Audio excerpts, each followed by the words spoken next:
कृष्णा। तो भौमासुर, भौमासुर सबको याद है ना, भौमासुर कौन था? भगवान कृष्णा और पृथ्वी माता का बेटा। शाबाश, क्या बात है। पिछले साल अपने भौमासुर और बाणासुर को मिक्स कर दिया था। आपने बोला था भौमासुर के 1000 हाथ थे और पृथ्वी माता का बेटा था। Very good. सो भौमासुर सबको याद है कौन था? सबको यहाँ पे हरि बोल। यस माता जी। तो भौमासुर घनिष्ठ मित्र था जिसका नाम था, भौमासुर का एक मित्र था। अब भौमासुर जब मरता है, जैसे जरासंध ये मरा था, कंस मरा था, तो किस किस को गुस्सा आया था? जरासंध को गुस्सा आया था, और काल्यवन को भी गुस्सा आ गया था, शिशुपाल को भी गुस्सा आ गया था, रुक्मी को भी गुस्सा आ गया था। बहुत सारे गुस्सा गुस्सा कर रहे थे कंस के मरने से। बाणासुर को भी गुस्सा आ गया था। अभी देखो, ये भौमासुर जब मरा तो भौमासुर का बेस्ट फ्रेंड था, वानर था, ठीक है, और उसका नाम था द्विविद, द्विविद वानर। तो उसको भी बड़ा गुस्सा आया। उसमें 10,000 हाथियों का बल था, मतलब जितना भीम में था उतना ही बल द्विविद वानर में था। तो जब द्विविद वानर को पता चला कि कृष्ण ने भौमासुर का वध कर दिया है, वो बहुत क्रोधित हो उठा। उसने द्वारका के समीप के ग्रामों में नगरों के घरों को जला दिया। द्विविद वानर ने क्या किया? सारे द्वारका जला दिया, जला दिया। गायों की रक्षा करने वाले जो ग्वाले थे ना, उसको सताने लग गया वो। जाकर वो उनके सामने ऐसे ऐसे डांस करता था और ऐसे की दांत ऐसे दिखाता था, ऐसे ऐसे ऐसे करता था, और अपने बॉडी को खुजलाई खुजला करता था, ऐसे खुजली करके चिढ़ाता था ग्वालों को और उनको सताता था। फिर उनको ऐसे दिखाता था कि मैं आपको भी पकड़ सकता हूँ, और फिर ग्वाले आगे चलते थे तो पीछे से उनकी पीठ को खुजलाता था। अब खुजलाते वक्त उसके नाखून बड़े लंबे थे ना, तो ग्वालों के कपड़े फट जाते थे और पीछे से ऐसे नाखूनों के मार्क्स आ जाते थे, ऐसे थोड़ा थोड़ा खून निकल जाता था। तो ये द्विविद वानर क्या करता था? मार नहीं डालता था, लेकिन वो ऐसा कुछ परेशान करता था ना कि सबके बॉडी पे ऐसे उसके नाखूनों के मार्क्स आ जाते थे। ऐसे काम करके वो ग्वालों का रक्षण करने वाले गायों का रक्षण करने वाले ग्वालों को तंग करता था। प्लस उसने गांव के जो कच्चे घर होते हैं ना, जो ऐसे बने होते हैं घास फूस से बने रहते घर, उसको जला डाला था उसने। तो उसने बड़े बड़े पर्वतों को उखाड़ना शुरू किया था। फिर बड़े जितने द्वारका में बड़े बड़े माउंटेन्स थे उसको उखाड़ना शुरू किया। उखाड़ने के बाद वो छोटे छोटे टुकड़े कर देता था।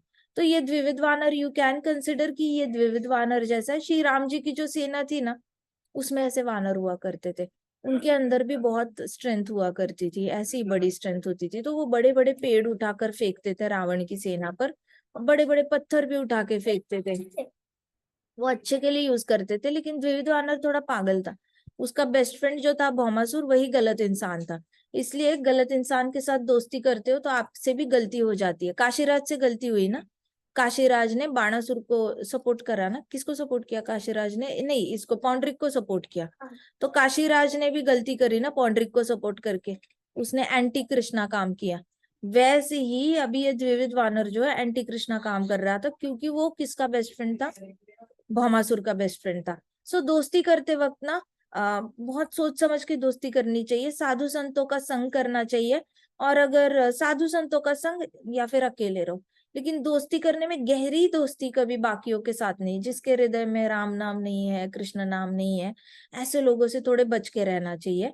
क्योंकि कुछ भी करके इन लोगों के हृदय में ना, मतलब अगर इन्होंने हाफ लाइफ तक, आधी लाइफ तक भी एफर्ट नहीं किया है भगवान पे भरोसा करने का, उन्होंने पूरा नास्तिकवाद फॉलो किया है, और उनको बहुत लेट लाइफ में वो सोच रहे हैं कि क्या सच में भगवान होते हैं क्या, मुझे तो भरोसा नहीं होता।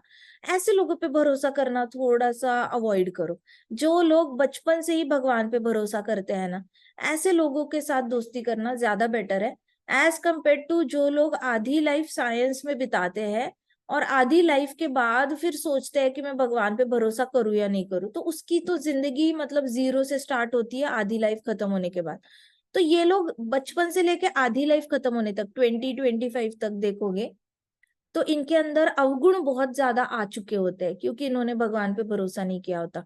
तो इनके हृदय का मार्जन इतना नहीं हुआ होता, इनके अंदर गुस्सा बहुत होता है, चीटिंग मेंटालिटी बहुत ज्यादा होती है। भक्तों के अंदर भी होगी, ऐसा नहीं मैं बोलती भक्तों के अंदर नहीं होती, लेकिन आपको थोड़ा सा फर्क मिलेगा। जैसे जिसके हृदय में राम नाम नहीं है, हरि नाम का कोई आसक्ति नहीं है, शिव जी से भी कोई आसक्ति नहीं है, उसको भगवान से कुछ लेना देना ही नहीं है, पूरी तरह मतलब अपनी ही दुनिया में मग्न ऐसा इंसान है, तो इसके अंदर चीटिंग जो मेंटालिटी वो ज्यादा होगी, क्रोधित मेंटालिटी भी ज्यादा होगी। आपको जरूरत पड़ेगी तो ये इंसान पक्का भाग जाएगा, ऐसी कोई दोस्ती अच्छी खासी निभाएगा नहीं वो। और साथ साथ उसने जरूरत के समय पर साथ तो नहीं निभाना, कभी कभी आपकी कुप्रसिद्धि करने के कारण भी आ सकता है। आपने भरोसा किया उस पे और आपने चार बातें अपनी उसके साथ शेयर करी, तो उसने चार लोगों को जाकर बताने का भी डर रहता है, क्योंकि इसके अंदर कोई लॉयल्टी इंटीग्रिटी तो होती नहीं है। तो ऐसे लोगों से थोड़ा सा बच के रहना चाहिए, जिसका शुरुआत से ही भगवान के साथ कोई संबंध ना रहा हो। एकदम एक्सट्रीम नहीं सोचना चाहिए कि कट्टर भक्त फैमिली चाहिए वगैरह दोस्तों में, लेकिन एटलीस्ट ऐसा तो इंसान हो जिसका थोड़ा बहुत भगवान पे तो भरोसा हो, मंदिर जाता हो, शिव जी के मंदिर जाए, चाहे गणेश जी के मंदिर जाए, किसी तो मंदिर में जाए, किसी तो भगवान पे भरोसा रखे, एकदम ही टोटल 100% नास्तिक नहीं होना चाहिए। तो भौमासुर 100% ये था, नास्तिक था। तो ये जो द्विविध वानर था ना, ये भी नास्तिक था। तो ये दोनों ने पौंड्रिक भी नास्तिक था और ये भी नास्तिक था, काशीराज भी नास्तिक था। तो ऐसे लोगों से हाय हेलो करो, अच्छे से बात करो, कृष्ण देने की कोशिश करो, लिया तो ठीक है, नहीं तो अपना अपना मार्ग ढूंढ लो, लेकिन क्लोज फ्रेंडशिप करने से डरो। ऐसे लोगों से थोड़ा डरना चाहिए, क्योंकि ये आते ही है जिंदगी में पिछला प्रारब्ध आपका काटने के लिए। पिछले प्रारब्ध में आपने उनके साथ कुछ गलत किया होगा सपोज, या किसी भी तरीके से आप रिलेटेड रहे होंगे उनके साथ, तो वो पक्का अपना अकाउंट सेटल करने के लिए आएंगे। तो राम नाम लेते रहो, कृष्ण नाम लेते रहो, और अपना प्रारब्ध रिटर्न होके इक्वली फोर्स से ना आए, खुद ही थोड़ा सा सेफ रहना, ठीक है, रिस्क नहीं लेना। तो अभी ये जो द्विविध वानर था, उसने कृष्ण की नगरी में जाकर गांव जलाना शुरू किए थे और गायों की रक्षा करने वालों को तंग करना शुरू किया था। कभी कभी वो हाथों से सागर में इतनी हलचल, वो क्या करता था, बड़े बड़े पहाड़ उठाता था, टुकड़े टुकड़े करके ऐसे गांव पे फेंकता था। अब पहाड़ के टुकड़े भी, इमेजिन इतना बड़ा पत्थर अगर एक बच्चे पे गिरा तो बच्चा तो नीचे पूरा चपाती बन जाएगा, मतलब वो जिंदा रहने का कोई उसकी है नहीं। बिल्ली पे गिरा वो पहाड़ का टुकड़ा, बिल्ली भी मर जानी है, गाय का छोटा बछड़ा भी मर जाना है, तो बहुत बड़ा पाप है देखा जाए तो। ऐसे पाप कर रहा था, mindlessly killing, mindlessly mass killing कर रहा था वो, उसको कोई बुरा नहीं लग रहा था कि वो ऐसे काम कर रहा है। अच्छा, दूसरी बात, विवेक वानर ने क्या करना फिर, उसने ऐसे समंदर होता है ना, समंदर, वहां पे जाना और समंदर में हाथों से ऐसे जोर जोर से मारना। क्या करता था वो समंदर में, जोर जोर से ऐसे ऐसे मारता था। अब मारता था तो होता क्या था कि पानी इतना ज्यादा उछलता था कि आसपास में सुनामी आ जाती थी। किसी को समझ में नहीं आता था, अचानक से इतना पानी हमारे घर के ऊपर कैसे आ गया, हमारा घर भीग कैसे गया, कल तक तो हमारे घर के आगे गार्डन थी, आगे अच्छा सा समंदर का व्यू था, और अभी देखा जाए तो घर के अंदर ही पानी भरा हुआ है। ये आ कहाँ से रहा है पानी, nobody has any idea. But Dvivida वानर ह्यूज था साइज में, उसने कहीं और हाथ मारने हैं पानी में, और वो पानी आसपास के गांवों के बड़े बड़े अच्छे अच्छे घरों में भी जाकर घर बर्बाद कर देने। तो उसने ऐसे भी सारी हलचल उत्पन्न कर दी थी, समुद्र देवता को भी परेशान करके रखा था। तो यहाँ ठहरी द्वारका, द्वारका के आसपास ठहरा समंदर, समंदर को भी परेशान करके रखा था। द्वारका में कॉर्नर पे जो गांव थे उनको भी परेशान करके रखा था, बिल्कुल ही पागलों की तरह कर रहा था। फिर उसने, वानर ने साधु संतों को, शांतिपूर्ण नागरिकों को सुंदर वाटिकाओं में देखा। अब जितने अच्छे अच्छे गार्डन्स थे वहां पे साधु संत थे और शांत रहने वाले व्यक्ति थे, मतलब जिनको बहुत ज्यादा ऐसे झगड़ा वगैरह करना पसंद नहीं है, किसी एक्टिविटी में इन्वॉल्व होना पसंद नहीं है, अपना अपना मेडिटेट करना पसंद है, हरि नाम लेना पसंद है, ऐसे लोगों को देखा उसने। उसको देख के ही वो बहुत ज्यादा उत्तेजित हुआ, साधु संतों को देखकर, और सुंदर वाटिका देखकर भी उत्तेजित हुआ। उत्तेजित हुआ मतलब एक्साइट हुआ। उसे देखा नहीं गया कि अरे इतना सुंदर, इसका उपभोग कर रहे हैं, मैं इनको कैसे उपभोग करने दे सकता हूँ भला। मेरे दोस्त को मारने वाला, भौमासुर को मारा, उसका सारा राज्य खत्म कर दिया, सिक्योरिटी सिस्टम खत्म कर दी। उसने इतनी मेहनत से 16,100 प्रिंसेसेस को, राजकुमारियों को किडनैप किया था, उसकी जिंदगी भर की मेहनत पे पानी फेर के उसने जो कन्याएं लाई, उसके साथ ये द्वारकाधीश विवाह करके बैठा है।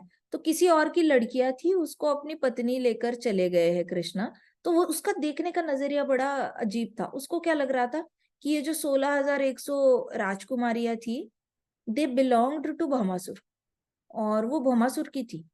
तो उसके हिसाब से उसको क्या लगा कि भौमासुर की होने वाली पत्नियों को कृष्णा किडनैप करके लेके चले गए, तो कृष्णा ने महापाप किया है और कृष्णा को इसकी पनिशमेंट मिलनी चाहिए, द्वारकाधीश को इसकी पनिशमेंट मिलनी चाहिए। तो ऐसे उल्टी खोपड़ी वाले नास्तिक होते हैं। वो अच्छी चीज में भी बुरी चीज कैसे निकालनी है ना, ये इनसे सीखा जाए। कितनी भी अच्छी चीज हो, आप उनको बोलोगे ना श्री राम जी आ रहे, बोलेगे अरे श्री राम जी तो बस एक कॉन्सेप्ट है और कुछ नहीं है। श्री राम जी कोई साक्षात थे नहीं, बस लोगों को अच्छाई के लिए कोई रोल मॉडल चाहिए, अच्छा फॉलो करने के लिए, इसलिए वो एक कॉन्सेप्ट लेकर आए थे। कृष्णा भी एक कॉन्सेप्ट लेकर आए थे कि दूसरों पे अन्याय हो रहा है तो देखो मत लड़ाई करो। श्री राम जी कॉन्सेप्ट लेकर आए थे कि अपने फैमिली के साथ रहो और ये करो, आपकी वाइफ पे कोई हाथ डालता है तो उसको प्रोटेक्ट करो। ऐसे करके कॉन्सेप्ट वाइज सोचते हैं। तो नास्तिक लोग ना हर अच्छी चीज में भी बुराई देखेंगे। सीता मैया को इस पे चलाया था, अग्नि पे चलाया था।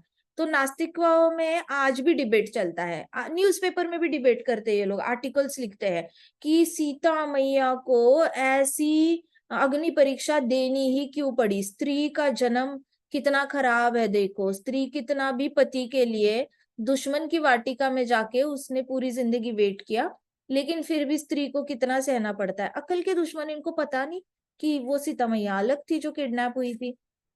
ओरिजिनल सीता मैया को अग्नि देवता लेके गए थे। अब ओरिजिनल सीता मैया को रिटर्न करना था, तो स्वाहा को जाना पड़ा अग्नि को, स्वाहा की बेटी को उसमें एंटर करना पड़ा अग्नि में। फिर वहां से रिटर्न आई ओरिजिनल सीता मैया। उनको इसके पीछे के कुछ पता ही नहीं है। और ये भगवंता अच्छाई में भी, मायावती कॉन्सेप्ट है। हाँ, ये लोग नास्तिक लोग जो होते हैं अच्छाई में भी बुराई ढूंढ लेंगे।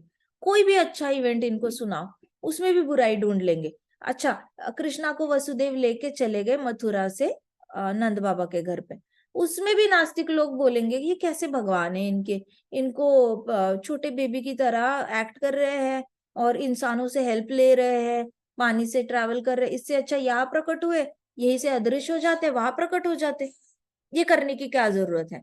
सो नास्तिक होता है ना इंसान, उसकी देखने की नजर ही टेढ़ी होती है, और टेढ़ी नजर से वो शक करता है कृष्णा पे, भगवान पे शक करने की हैबिट हो गई होती है। तो द्विविध वानर इसी का था कि मेरे दोस्त की होने वाली पत्नियों को ये चोर द्वारकाधीश लेकर जाता है, अपनी पत्नियां बनाता है। और ये भी जो 16,100 राजकुमारियां थी, इन्होंने भौमासुर को पति मानना चाहिए, लेकिन इन्होंने भौमासुर को धोखा दे दिया और इन्होंने किसी पर पुरुष के साथ विवाह कर लिया।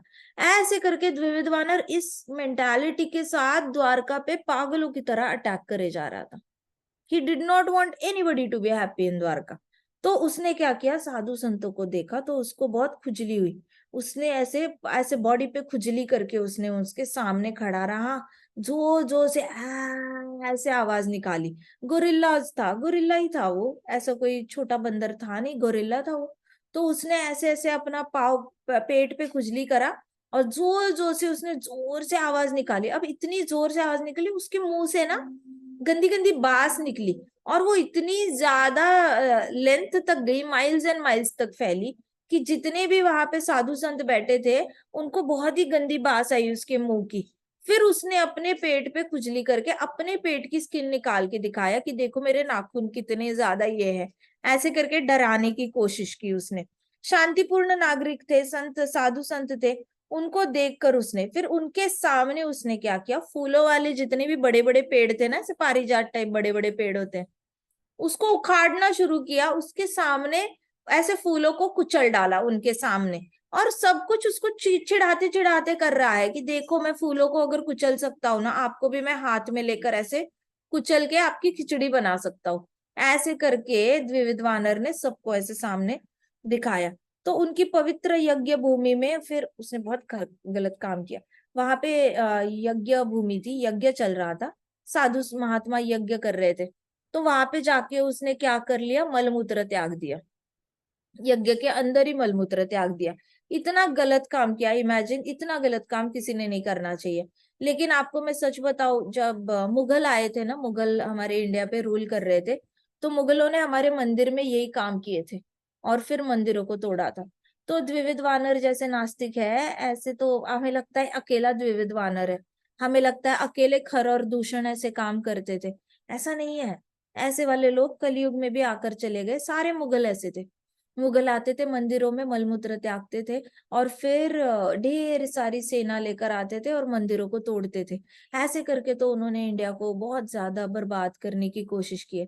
फिर ऐसे मंदिर तोड़ते थे, उसके ऊपर अपना कुछ बना लेते थे। So they have done really wrong things in India.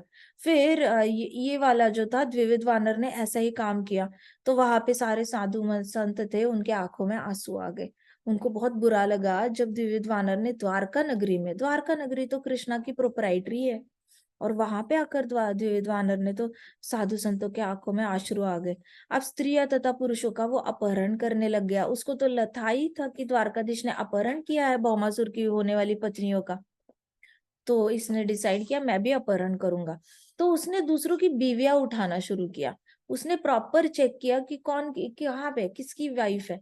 Wife को ही उठाएंगे, ऐसे कोई लड़की को नहीं उठाएगा वो। तो मुगलों ने क्या किया था, मुगल ऐसे ही करते थे, उनको कोई बाइफर्गेशन ही नहीं था कि किसको कैसे उठाना चाहिए। 13 साल की लड़की देखी तो भी उठाया, 9 साल की लड़कियों को भी उठा के ले जाते थे। कोई गर्भवती स्त्री होगी ना, उसको भी घोड़े से जाते वक्त उठा के ले जाते थे। किसी की माँ होगी 60 साल की होगी, उसको भी उठा कर ले जाते थे। मुगलों के पास कोई माइंड में ये नहीं था, डिवीजन नहीं था कि किसको उठा के ले जाना चाहिए। उनको बस तंग करना था। कोई शांत बैठा है, कोई अपना अपना काम कर रहा है, उनसे देखा नहीं जाता था। जहां पे भी शांति चल रही है, यज्ञ चल रहा है, होम हवन चल रहा है, जहाँ पूजा चल रही है, जिस घर में शादी हो रही है, वहां से दुल्हन उठा के ले जाना, ऐसे सारे काम मुगलों ने करके बहुत ज्यादा परेशान कर रखा था। तो वैसे ही द्विविध वानर ने करना शुरू किया, स्त्रियों को अपहरण करना शुरू किया उसने। उसको लगा कि कृष्णा ने भी तो अपहरण किया, भौमासुर को मारा, तो मैं क्यों नहीं कर सकता भला। ऐसे कॉपी कैट्स होते हैं, कृष्णा को कॉपी करना चाहते हैं ना, तभी तो ऐसे गंदे गंदे गाने बनाते हैं कि कृष्णा करे तो रासलीला। ऐसे वाले कॉपी करने की कोशिश नहीं करनी चाहिए। कॉपी करना है तो कृष्णा की तरह गोवर्धन उठाओ। वो तो आपको कॉपी नहीं करना, सारे गलत काम कॉपी करने हैं। उनको कृष्णा के जैसे एक्सपांड भी नहीं होने आएगा 10,000 गोपियों के साथ। 2 पत्नियों को कपड़े खरीदना, 2 पत्नियों के बच्चे संभालना, इतनी तो औकात होती नहीं है। आधे पैसे इधर खर्चे हो गए तो एक महीना इस पत्नी को पैसे देंगे, उस पत्नी को नहीं देंगे। फिर एक महीना इस पत्नी को पैसे देंगे, उस पत्नी को नहीं देंगे। तो 2 पत्नी संभालने की तो औकात नहीं होती। ज्यादा से ज्यादा 11 पत्नियां संभाल लेंगे अरेबियन कंट्रीज वाले, लेकिन उससे परे वो नहीं संभाल सकते। वो अपने आप को एट अ टाइम एक ही पत्नी के साथ रख सकते हैं, या एक ही पत्नी के बच्चे को वो खुश रख सकते हैं। कृष्णा सबके साथ एट अ टाइम होते थे। तो Krishna as a supreme personality of godhead अलग ही है, उनका कॉपी नहीं कर सकते। द्विविद ने कॉपी करने की कोशिश की कृष्णा को, और कृष्णा की तरह ऐसे, कृष्णा ने ऐसे तो अपहरण नहीं किया था जबरदस्ती, लेकिन द्विविद वानर ने जबरदस्ती पत्नियों को, माताओं का अपहरण करना शुरू किया, और उनको ले जाकर एक ऐसे लेके जाता था और पर्वतों की गुफा में उनको कैद करके रखता था। ऐसे करके उसने बहुत सारी स्त्रियों को अपहरण किया, किडनैप किया। आपको पता है, मैं खास कर बता रही हूँ लड़कियों को, बी वेरी केयरफुल। इंडिया में 2023 में 19 लाख लड़कियां किडनैप हुई है। कितनी लड़कियां किडनैप हुई है? 19 लाख। जब से ये कार कल्चर फैल गया है इंडिया में, कार भी बहुत ज्यादा बिकी गई, और कार्स बिकती है। ये लड़कियां जो किडनैप होती है वो सेकंड हैंड कार्स में किडनैप होके लेके जाते हैं। सेकंड हैंड कार्स बहुत सस्ती में आती है। तो रोड से जाते हो, कहीं पे भी जा रहे हो, अकेले जाना अवॉइड करो, ग्रुप में ट्रैवल करो। शाम के 7 बजे के बाद अवॉइड करो, कहीं जाओ ही मत। इवनिंग 7 o'clock के बाद घर पे आओ, भगवत गीता पढ़ो, भागवतम पढ़ो, एंजॉय करो लाइफ। मैं ये नहीं कहती कि बाहर जाकर ही एंजॉय की जा सकती है, घर में भी तो एंजॉय कर सकते हो। अच्छे से घर में नाच नाच के कीर्तन करो, दिया लगाओ, अपनी फेवरेट डिश बनाओ, आपको भगवत गीता पढ़ो, भगवत गीता बोल, भागवतम पढ़ो। भागवतम पढ़ने का मन नहीं है, लेक्चर सुन लो अच्छा खासा कोई, बहुत अच्छा रामायण के लेक्चर्स आते हैं, महाभारत के लेक्चर्स आते हैं। इतना अच्छा है रामायण का, रामायण टीवी पे देख लो, महाभारत। जो करना है करो, 7 o'clock के बाद बाहर मत जाओ। ये सारे रूल्स जो बनाए गए हैं भौमासुर जैसे लोगों से, द्विविध वानर जैसे लोगों से बचाने के लिए बनाए गए हैं। और पहले जमाने से ही ऐसा नहीं कि लड़कियां 7 o'clock से अंदर होती थी, लड़के या पुरुष भी 7 o'clock के बाद अननेसेसरी बाहर जाते नहीं थे। 6:30 बजे डिनर करके 7 7:30 तक सब लोग स्टार्स को देखते देखते सो जाते थे। ये हमारे इंडियन कल्चर है। तो 200 साल पीछे जाना और अपनी लाइफ जीने की कोशिश करना। 200 साल पहले के लोग 100 साल के आगे जीते थे। उसके बाद सबकी लाइफ कम कम कम कम होती आई। अब साइंस थोड़ा सा एडवांस हो गया है, तो सबको लग रहा है कि लोगों की लाइफ 80 प्लस हो रही है। सारा झूठ झूठ फैला के रखा है लोगों ने। एवरेज लाइफ तो कम ही होती जा रही है, कोई नहीं जी रहा 60 70 के आगे। ये सब लोग ना झूठा रिपोर्ट सबमिट कर रहे हैं हॉस्पिटल्स और मॉडर्न साइंस का कीर्ति बढ़ाने के लिए। इन लोगों ने लोगों को इल्यूजन में डाला है। जो 70 साल के लोग हैं वो भी मुझे आकर कह रहे हैं, मैम हमने तो मरना नहीं है, साइंस बहुत एडवांस हो गया है, 85 90 तक तो हम मरेंगे नहीं। अच्छा, इनको डायबिटीज हो चुका है, ब्लड प्रेशर हो चुका है, इनके हार्ट अटैक 2 आ चुके हैं इनको। ये जाप भी नहीं कर रहे, ये रामायण नहीं पढ़ रहे, महाभारत नहीं पढ़ रहे हैं, ये भागवतम नहीं पढ़ रहे, ना मंदिर में जा रहे हैं, ना कीर्तन कर रहे हैं, ना संकीर्तन में है, किसी भी एक्टिविटी में इन्वॉल्व नहीं है। 10 10 प्रॉब्लम इनके शरीर में आ चुकी है। लीवर फूल चुका है इनका, किडनी में थोड़ी सूजन आ गई है, लंग्स इनके वीक हो गए हैं। सांस पकड़ के बैठो तो 40 सेकंड तक या 30 सेकंड तक सांस इनको पकड़ के बैठनी नहीं आ रही है। इनको कपालभाति जैसे प्राणायाम भी नहीं करने आ रहे एट द एज ऑफ 70, और कह रहे हैं हम जिएंगे 85 तक। इसी इल्यूजन में नहीं रहना है इनको। मॉडर्न साइंस के डॉक्टर बता रहे हैं कि आप जी सकते हो लंबे टाइम तक। बहुत अच्छी बात है सच बताना, लेकिन एट दिस टाइम ये भी सच पता होना बहुत जरूरी है। कलयुग आके जाते जाते शास्त्रों में लिखा है हमारी आयु कम होने वाली है। हम एक टाइम आएगा जहाँ पे कलयुग के जीवात्माएं 20 साल ही जिएंगे। 20 साल में इनको बच्चे होंगे, दादी दादा बन जाएंगे और मर भी जाएंगे बुढ़ापे से, प्रॉपर बुढ़ापे से। और इनकी हाइट मैक्सिमम 2.5 फीट या 3 फीट की होगी, उससे ऊपर इनकी हाइट नहीं होगी। आज हमें लग रहा है 6 फीट हाइट होता है, कुछ सालों बाद देखो 10,000 साल जाने तो 20,000 साल सब ऐसे टिंगू पिंगू 2 2.5 फीट के 2 2.5 फीट के होंगे। और इनके घर भी ऐसे छोटे छोटे हाइट के होंगे। और ये 20 साल में इनकी लाइफ जो जितनी कुत्ते की लाइफ होती है उतनी लाइफ धीरे धीरे कुत्ते जैसा इंसान जिएगा। कुत्ता 10 साल तक जीता है, 20 ईयर्स के बाद फिर 10 साल की आयु हो जाएगी, 2 3 साल में बच्चे होने शुरू हो जाएंगे। ऐसी ग्रोथ होने वाली है लोगों की। So don't remain in this illusion कि लाइफ बढ़ती जा रही है। इसलिए महाराज कहते थे 200 साल पीछे जाओ। 200 साल पहले क्या करते थे लोग? सुबह जल्दी उठते थे, सूर्य को ये देते थे, अर्घ्य देते थे, रात को भी जल्दी सोते थे। बिल्कुल ये लोग रात को जागते नहीं थे। रात को नहीं जागना चाहिए। आपका एसिड होता है ना, एसिड उछल के ऊपर आ जाता है और आपकी छाती जलाना शुरू कर देता है। तो रात को कोशिश करना बॉडी ऐसे नहीं रखना। जितनी जल्दी कितनी भी पढ़ाई हो ना, 9 9:30 के बीच में ऐसी बॉडी कर दो, बस हॉरिजॉन्टल कर दो, बिना तकिए की लेट जाओ, बस दैट्स इट, लेट जाओ। और धीरे धीरे धीरे हरिनाम लेते लेते सो जाओ। अपने हृदय पे कॉन्सेंट्रेट करना, हार्ट पे कॉन्सेंट्रेट करना, कृष्णा है वहां पर, कहीं और ढूंढने की जरूरत नहीं है। कॉन्सेंट्रेट करना और सो जाना। आपका एसिड उछल कर छाती तक नहीं आना चाहिए। फिर आप धीरे धीरे करके रात को 3 बजे 4 बजे नींद खुल जाती, कर लो पढ़ाई, जेड़ी मर्जी पढ़ाई करनी है। 4 और 6 के बीच में आप भगवान से कुछ भी मांगो, आपकी इच्छाएं पूरी हो जाती है। 4 to 6 के बीच में आपकी सारी इच्छाएं ब्रह्मांड में मांगी हुई पूरी हो जाती है। इसको कहते हैं सक्सेस टाइम कहा जाता है। इसको ये भी कहा जाता है ब्रह्म मुहूर्त कहा जाता है। ब्रह्म मुहूर्त में सारे देवता लोग नीचे आके तथास्तु तथास्तु तथास्तु बोल कर जाते हैं, कृष्णा भी देते हैं। सो क्यों जागना है रात को अननेसेसरी, क्यों ऐसे सारे काम करने हैं? सो हमारी आयु कोई बहुत ज्यादा लंबी है नहीं, तो इस मिसअंडरस्टैंडिंग में मत रहना। जिन लोगों ने तो प्रॉपर 200 साल पीछे का कल्चर फॉलो किया है, योग करना, अच्छे से प्राणायाम करना, कच्चा कच्चा ज्यादा खाना खाना, चूल्हे के ऊपर का खाना, ज्यादा तेल नहीं खाना, ज्यादा मैदा नहीं खाना, चाय कॉफी नहीं पीना, फिर केक पेस्ट्रीज बेकरी प्रोडक्ट्स नहीं खाना, जिन्होंने कभी पैकेट का खाना ज्यादा नहीं खाया है, ये लोग नेचुरली लंबा लंबा जिएंगे। लेकिन जिन्होंने ये सारा खाना खाया है जिसमें ढेर सारा कच्चा तेल डाला जाता है, मैदा होता है, ऐसे वाली ब्रेड ज्यादा खाया है, सैंडविच ज्यादा खाया है, बर्गर ज्यादा खाया है, इनकी आयु पक्का थोड़ी थोड़ी तो कम होगी होगी। ये नेचुरल है क्योंकि आपका डाइजेशन सिस्टम हेल्दी रह नहीं सकता। सो सच्चाई पता होनी चाहिए अपने आप की, and then we have to act. तो द्विविध वानर क्या कर रहा था इसमें, कि मैं इसलिए बता रही थी कि 200 साल पहले जाकर जिएंगे तो सुख से और शांति से जी पाएंगे। अगर आज के जमाने के हिसाब से चलेंगे तो हमेशा आप भविष्य की चिंता में रहोगे। आपको अंदर से बार बार चिंता होती रहेगी, ऐसा लगेगा हृदय पे किसी ने पत्थर रखा है, और आप सो भी नहीं पाओगे, जाग नहीं पाओगे, बात दोस्ती नहीं कर पाओगे, किसी के साथ खुश नहीं रह पाओगे। सो आज का टाइम को माइनस करके पीछे चले जाना है। अभी ये क्या हो रहा था ना यहाँ पर, कि अपहरण करे जा रहे थे। इसलिए मैं कहती हूँ पहले जमाने में लड़कियां, लड़के, बड़े पुरुष, दादी, दादा, सब लोग 7 o'clock से पहले घर में थे। So make sure you protect your self.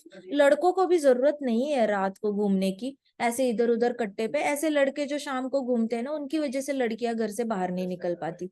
तो लड़कों ने भी अपने इंद्रियों को कंट्रोल करना है। घर का पुरुष शाम को घर पे आ जाए ना, घर के पुरुष की वजह से घर में संस्कृति आती है। घर में अगर पुरुष टाइम पे आ जाए तो दिया टाइम पे लगेगा, भागवत पठन टाइम पे होगा, शाम की आरती टाइम पे होगी। घर का पुरुष अगर पूरी तरह ऐसे तमोगुणी रहेगा, कभी भी आया कभी भी गया, उसका आने जाने का कोई टाइम नहीं है, उसको कोई पड़ी नहीं है, शाम को दिया लगा घर में नहीं लगा, घर के पुरुष को कोई चिंता नहीं है कि मेरी फैमिली डिसिप्लिन से काम कर रही है नहीं, मेरी फैमिली दिया लगा रही है नहीं। क्योंकि फैमिली को डिसिप्लिन में लाने के लिए पुरुष का थोड़ा सा स्ट्रिक्टनेस जरूरी होता है। अगर वो कभी केयर ही नहीं करेगा कि मेरी फैमिली ने शाम को आरती करी या नहीं करी, मेरी फैमिली ने दिया लगाया क्या तुलसी माता के सामने, मेरी फैमिली ने ये किया क्या, कुछ भगवत गीता का 12th चैप्टर पढ़ा क्या, ऐसा कुछ अगर वो अकाउंटिंग ही नहीं लेगा, रिपोर्टिंग ही नहीं लेगा, तो परिवार भी ऐसी चीजों को सीरियसली नहीं लेगा। क्योंकि माताओं को और बच्चों को भी थोड़ा सा रूल में डालने के लिए कोई मस्कुलिन पावर चाहिए होती है घर में, लेकिन ऐसा काम नहीं करेगा तो पुरुष ने भी जल्दी घर पे आ जाए, उसके लिए भी सेफ है। हमारे देश में 32 लाख चोरियां हुई है। चोरियां किसकी हुई है? जिनके पास लैपटॉप और मोबाइल है उनकी हुई है। 32 लाख में से 8 लाख लोगों का खून हुआ है, क्योंकि उन्होंने अपना लैपटॉप और मोबाइल देने से मना कर दिया। It is better you come back at home in time and follow वैदिक कल्चर। 2 पैसे कम मिल जाए कोई बात नहीं, लेकिन वैदिक कल्चर फॉलो करने से आयु लंबी होगी, खुश रह पाओगे, हेल्दी रह पाओगे। हेल्थ के आगे कितना भी पैसा कमाओ कोई फायदा नहीं है उसका। तो द्विविध वानर ने सबको किडनैप करना शुरू किया, और रात में उसने यहाँ पे जैसे ही सनसेट होता था, तो सनसेट होने से पहले उसने सारी औरतों को उठाना और उसमें किडनैप करके उसमें डाल देना, गुफाओं में डाल देना। तो एक दिन द्विविद ने रैवतक पर्वत के जंगलों से आने वाली मधुर ध्वनि सुनी। मधुर ध्वनि सुनी रैवतक पर्वत के यहाँ से। तो जब वहां पहुंचा, उसने अनेक रूपवती किशोरियों के मध्य भगवान श्री बलराम को गाते हुए और नृत्य करते हुए देखा। तो रैवतक पर्व रेवती के नाम पर बना गया है। सो वहां पे रैवतक पर्वत पे बलराम जी क्या करते थे, फ्लूट बजाते थे, डांस करते थे, और ढेर सारी आसपास ना ऐसे गोपियां होती थी। गोपियां एज इन किशोरवयीन लड़कियां, द्वारकावासी होती थी। तो वो आती थी बलराम जी के आसपास। बलराम जी बांसुरी बजाते थे और वो डांस करती थी बड़ी अच्छे से, आसपास ही डांस करती थी। But that was nowhere close to rasa dance जो वृंदावन में होता है। रास डांस सिर्फ वृंदावन में होता है, द्वारका में कभी भी नहीं हुआ। आपको अगर किसी ने बोला ना कि कृष्णा तो हर जगह जाकर रास डांस करते हैं, बलराम जी हर जगह, तो उनको सीधे बोलना चुप करके बैठ जाओ। द्वारका में रास डांस कभी नहीं हुआ। बलराम जी ने, कृष्णा ने बांसुरी पक्का बजाई, वहां की किशोरवयीन लड़कियों ने खुद ही अपना अपना डांस सर्कल करके डांस किया है, लेकिन Krishna didn't dance with them. Balram ji ने भी उनके साथ कभी डांस नहीं किया। गोपियों के साथ डांस करते हैं, बाकी किसी के साथ डांस नहीं करते। तो वहां पे देखा, नृत्य करते देखा। तो भगवान श्री बलराम स्वयं अति सुंदर थे, उन्होंने अनेक कमल पुष्पों की मालाएं धारण की हुई थी।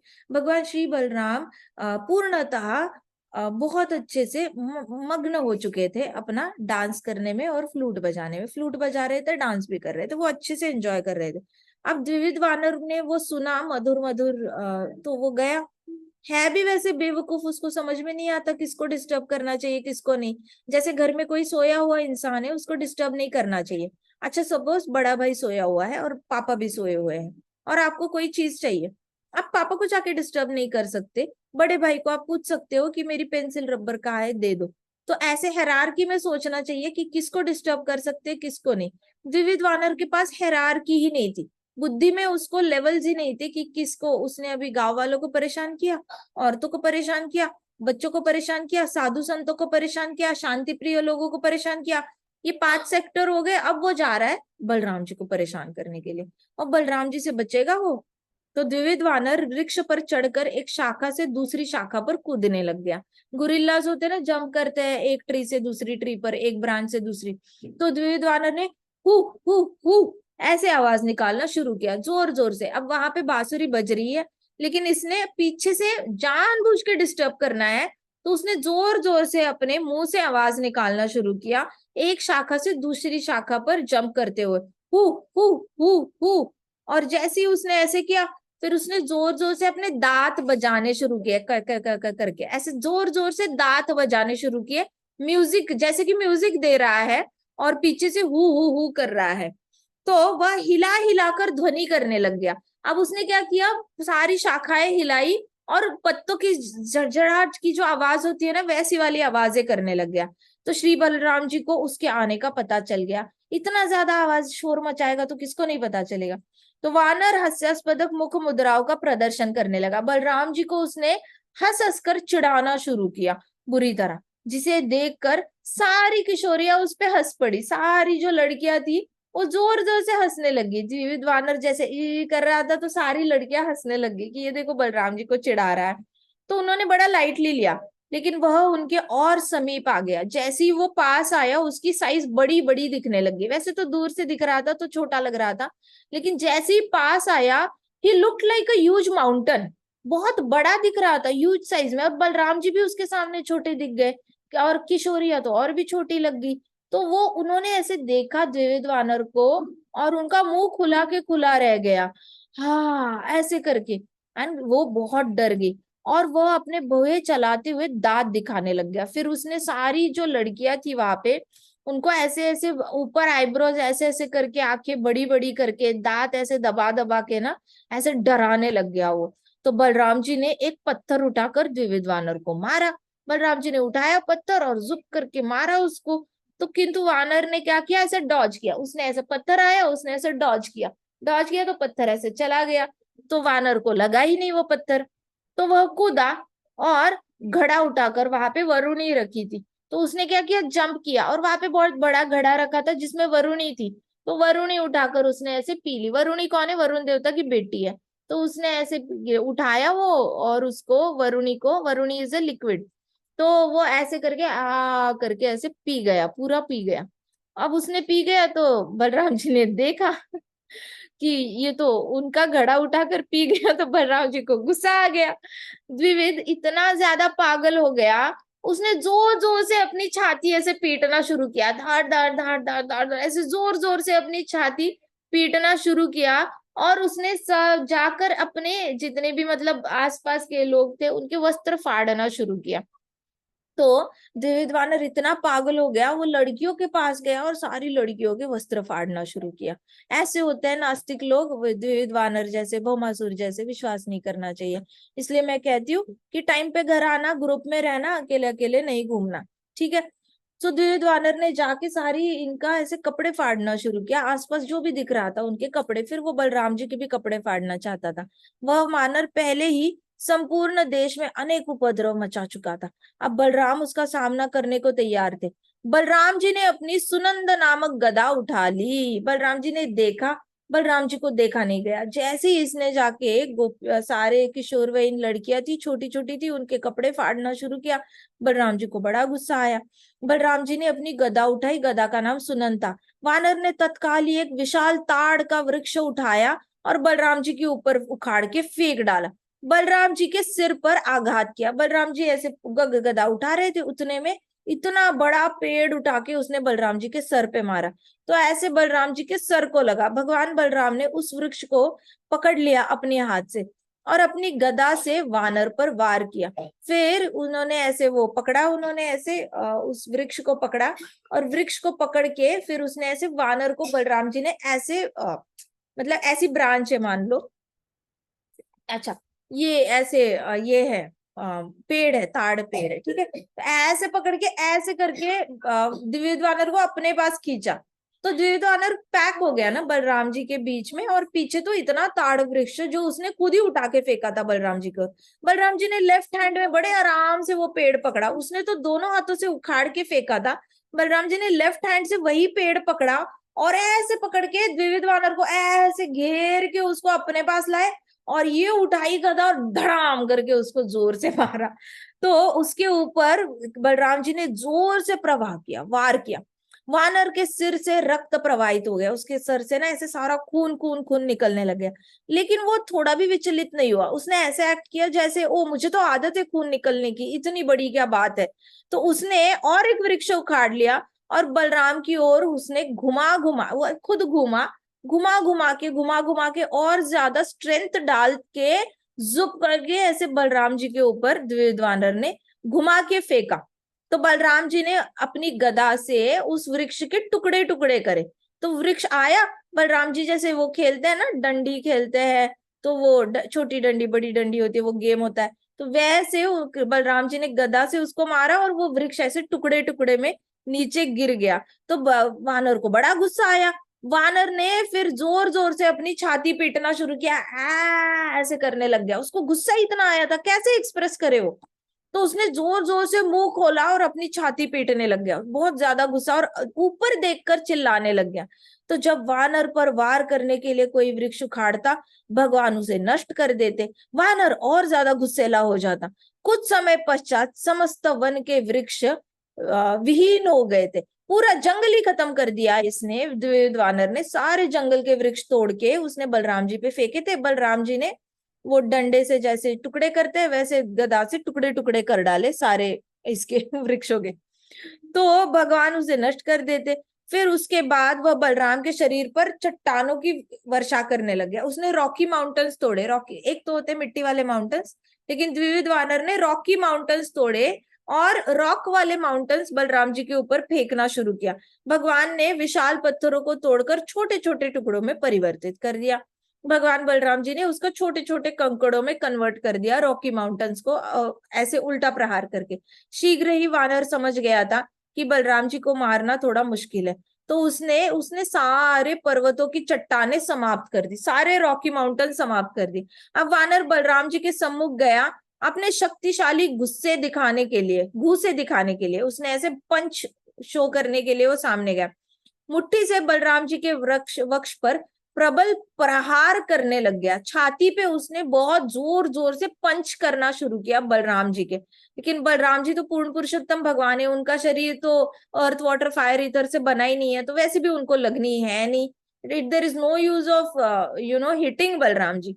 तो उसने बहुत ज्यादा पंच करना शुरू किया बलराम जी को। पहले से अधिक क्रोधित भगवान बलराम ने अपनी गदा रखी, गदा साइड में रखी और द्विविध वानर को मुट्ठी से अपनी हाथों में पकड़ा, अपनी मुट्ठी से वानर के गले की हड्डी पर इतना जोरदार प्रहार किया। बलराम जी ने क्या किया, एक हाथ से वानर को पकड़ा और दूसरे हाथ से उसको ऐसे गले पे, यहाँ पे जो थ्रोट होता है ना, यहाँ की हड्डी होती है, इस पे जोर से प्रहार किया बलराम जी ने द्विविध वानर के गले पे। क्योंकि गले से ही चिल्ला रहा था ना, जब से मुंह फाड़ के गला से जोर जोर से चिल्लाया जा रहा है। तो बलराम जी ने उसके गले पे वार किया। वह तुरंत खून की उल्टी कर गया, उसको इतना ज्यादा जोर से लगी कि उसने उल्टी करी, और उल्टी में से क्या निकला, खून निकला और धरती पर वो गिर गया और ऑन द स्पॉट मर गया। सो बलराम जी का जो प्रहार था वो बहुत जोर से था। तो जब वानर गिरा तो ऐसा प्रतीत हुआ कि मानो मीलों दूर तक सारे वन और पर्वत हिल उठे।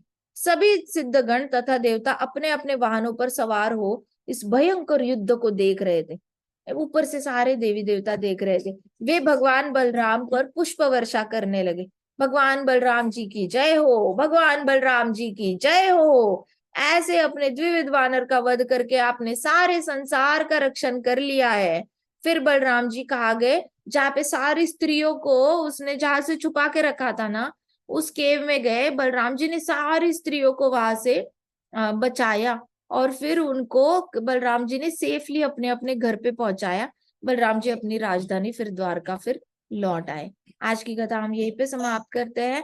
ग्रंथराज श्रीमद् भागवतम की जय, श्रील प्रभुपाद की जय, श्री श्री राधा श्याम सुंदर की जय, श्री श्री कृष्ण बलराम की जय, वृंदावन धाम की जय, समस्त भक्त वृंद की जय। हरे कृष्णा कृष्णा कृष्णा हरे हरे, हरे राम राम राम हरे हरे। हरे कृष्णा महासंकीर्तन यज्ञ की जय। आज प्रेरणा माता जी का बर्थडे है, आ जाओ, let us sing for her. कम कम कम कम कम, चलो हम सब गाते हैं प्रेरणा माता जी के लिए। Happy happy birthday to you, happy Happy birthday, birthday to you. Happy Happy birthday to birthday. माता जी, happy Happy birthday birthday to to you. you. Krishna bless you, Bless you. May May Krishna God bless bless you, you. May Krishna Krishna bless bless you, माता Mataji. जी। Happy Happy birthday birthday to you. May you never take birth. again. May you May never never take get birth. birth again. May you May never take never birth. get birth again. Happy birthday Birthday to to you. you. Happy Krishna conscious birthday, Mataji. Thank you so much, Mataji. Thank you so much. Party का है माताजी हमारी। करिए माताजी, definitely करते हैं। अच्छी बात है। माता जी मैं नियर बाय हूँ, मैं दे दूंगी उनकी तरफ से। हाउ स्वीट माताजी। Thank you पिंका। कितनी अच्छी बहन है, दोनों अच्छी बड़ी बहन है, बहुत अच्छी बहन। थैंक यू माताजी, it's means a lot to me. Thank you so much. जाओ या जी। Hare Krishna, good Hare night. Krishna, good Hare night. Krishna Hare Krishna, Hare Krishna माताजी, शुभ हरे रात्रि। कृष्णा, हरे कृष्णा। प्रेरणा माता जी थोड़ा सा दान कर देना, आज बर्थडे आपका, कहीं किसी भी टेम्पल को देखकर दान कर देना। जी माताजी, सुबह होकर आए थे चलो हम। बढ़िया बढ़िया, कुछ ना कुछ दान करना ना, ब्राह्मण भोज कराना, कुछ भी कराना, लेकिन कराना बर्थडे पर, है ना। ओके माताजी, डेफिनेटली। ओके। हरे कृष्णा। हरे कृष्णा माताजी, Hare Krishna. Thank you once again. Welcome. Hare Krishna माता जी, हरे गुड नाइट। कृष्णा।